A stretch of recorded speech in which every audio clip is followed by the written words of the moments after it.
Go. Okay, right, now we're actually starting, eventually, page 1. Okay, and this is my page map for page 1. So I'm going to have a flap that opens out.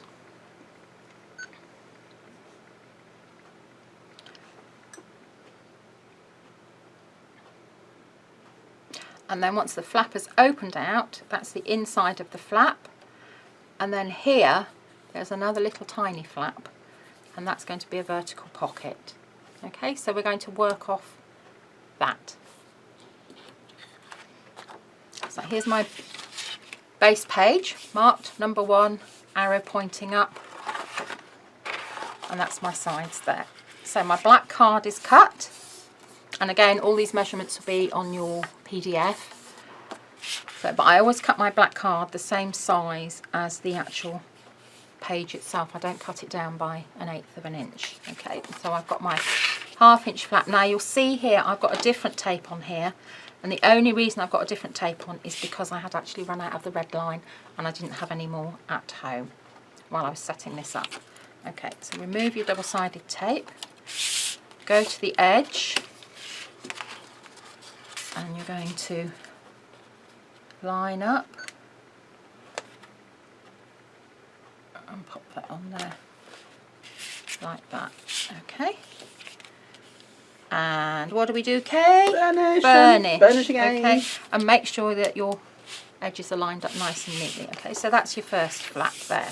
Okay, now on this one I'm actually putting another flap in, so I'm going to put that in next.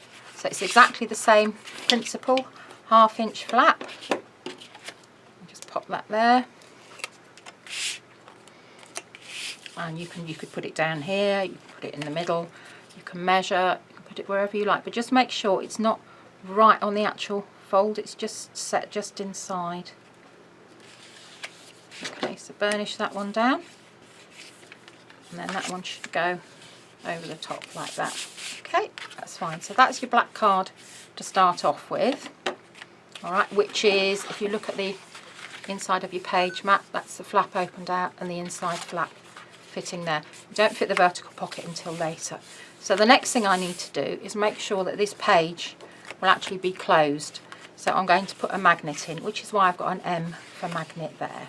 Okay, so I'm going to take, Kay, you'll be proud of me. Now, we have our Magpop dies, which are designed to cut a circle out and they create a recess in them. Now I've actually cut these out from within dark card. I've actually cut it out in black card, and I've cut a load of them out and popped them on artist tack. Can you see the recess, Kay? Am I angling it the right way? Yeah, just about, yes. Yeah, okay. So I'm going to take a magnet and I'm going to pop that in the centre. Now when you get our magnets, Is it sticky?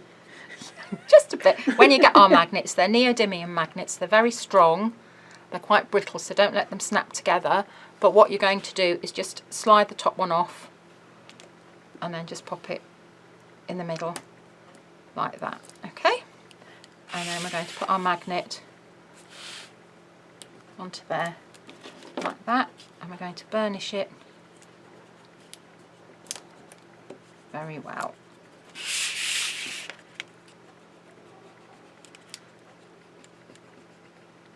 Okay, so that's burnished there. Okay, so now I need a magnet the other side to stick on there. Okay, so you can take your Magpops again. You can do this with double-sided tape as well, but we really like the Magpops because they just encapsulate the magnets beautifully, and also you can use them as a decorative feature if you've forgotten to put your magnets in. You can add them afterwards. So sticky side up,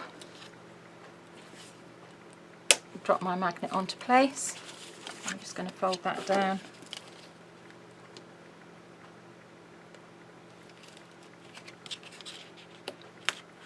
That's it, just hike that one up, and that's it there. And that's my other magnet stuck down. You may find you might need a little bit more glue with your artist tack, but it should be fine. That's it. And that's it there, like that. So that shuts beautifully, like that. Okay, we're back, and I have actually stuck my mag pops down because they were driving me mad. I usually use Architect because it is very sticky. It's fine with the artist tack, but I think the strength of the magnets probably do need a bit more adhesive on there. So that's that done. That's my black card done so far. So now I'm going to stick my decorative paper on the front, and this is the one where you saw where I cut earlier. This is where you've got your paper matching.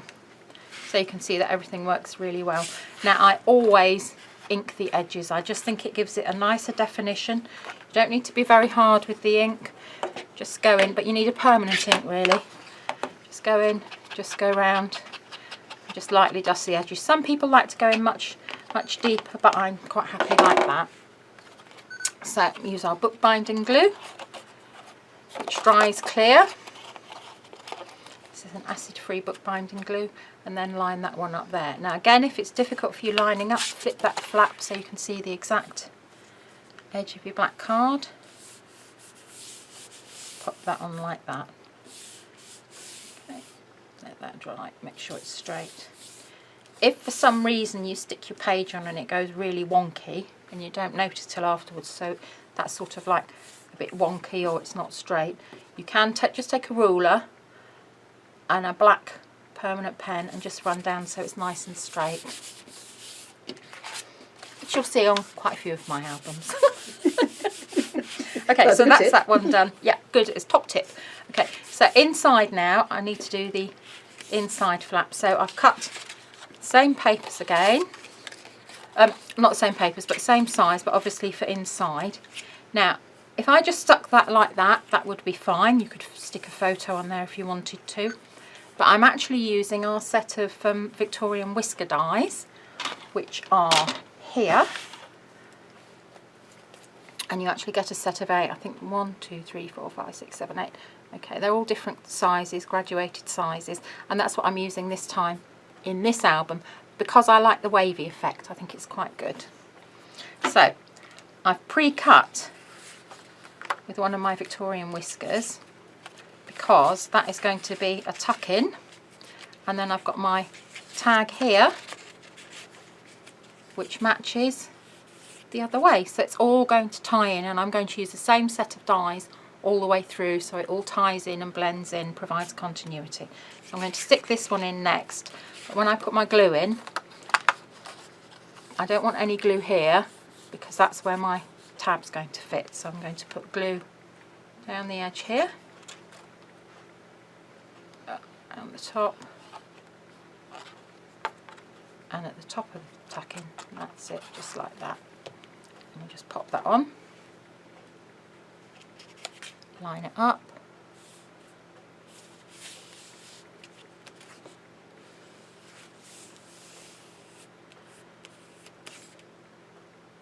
you've got less wiggle room with this because it's a PVA, but you have still got some wiggle room. Okay, and you can take that excess glue off just with a bone folder. Okay, pop your bone folder, your trusty tool, your multi-purpose tool. Stick that down well. Okay, and then pop that in there, just so you know that this is a tuck-in because they're so well disguised it's hard to remember. Okay, so that's that there, so you can put a picture in, whatever you fancy really. That goes in there like that. Okay, so the next thing we need to do is stick our base bit here. So that's going to be your pocket, which is going to be a pocket there, and that's going to close, so that'll paper match there like that. And this is your base page in here that you've cut, and you can see that you've got a gap there that's not covered. So that is going to be moved down to there. And then you have a decorative strip here and another one here, and it's all picking up the colours, all matching through, and it'll be perfect like that. So these are lots of different ways. If your paper isn't wide enough and you need a bit more space, you can always pop decorative strips in, do all sorts of things. It's all about maximising your papers that you've got. So I'm going to stick this one on top of my card there.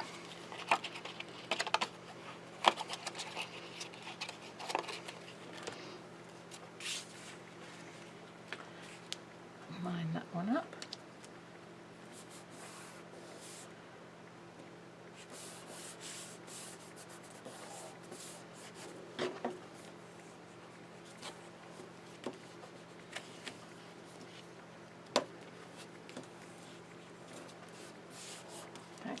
That one there.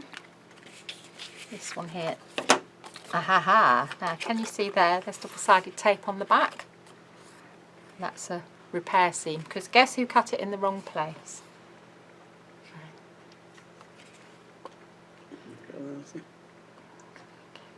I cut it in the wrong place, so I just did a repair on the back. But I've also got... It was mine anyway. I've also got a little arrow showing that it's the right way up. So we'll pop that bit off.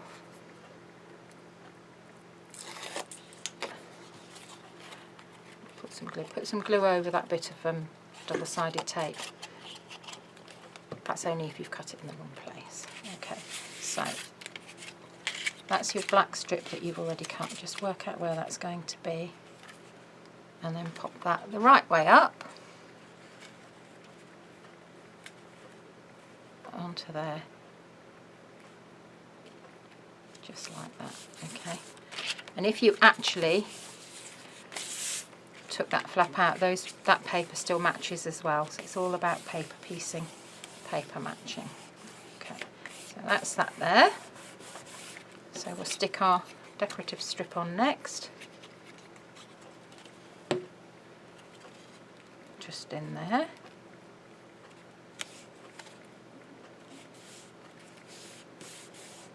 That still closes. Yeah, now I haven't put a magnet for this one because I wanted this one just to flap up, just for a bit of interest really. Okay, this one goes on here.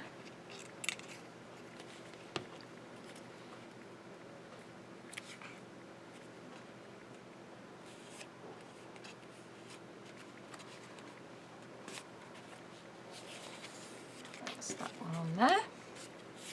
Okay, now this is going to be a pocket here. Okay, so it matches up there, but I want to be able to slide things in here, so I'm just going to put glue on there, there and there. You can use double-sided tape if you want, but this glue is so good and it's strong that I tend to use that now. I always used to use double-sided tape. Right, just line it up, run that down, make sure it's straight.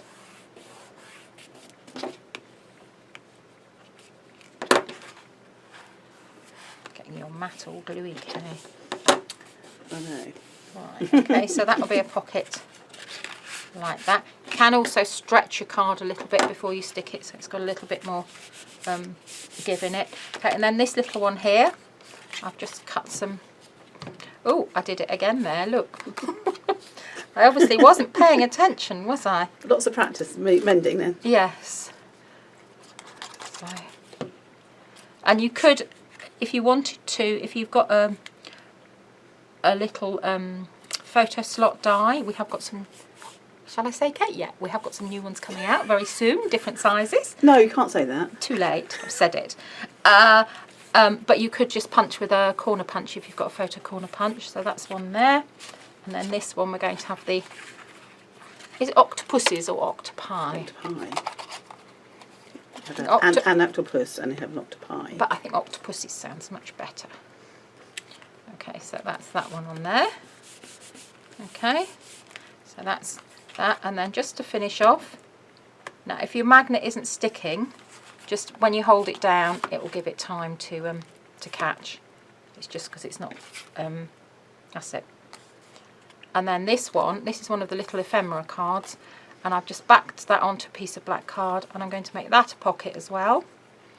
So that's there like that, and that will go on the front. I tend to quite often put these pieces on once I've finished my pages, the basic pages, because then I go through see what I have left and then work out from there. And then there's one other thing that I need on, and that's a little tab. You don't have to have a tab on if you don't want, but I think I'm going to put one here, and these are our debossed page tabs.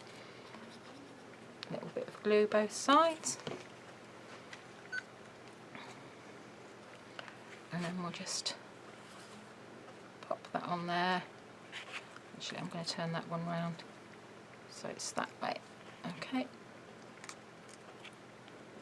and then you can just put that on there, let that stick, and then that is page 1. So you've learnt here on page 1 the basics of how to stick a flap in. In fact, you've learnt how to do 2 flaps, how to cut in a tuck in with a die cut, and how to do a vertical pocket. And a lot of the elements that you do in any interactive pages will all start basically like that in some format. So that's it. Page 1 finished.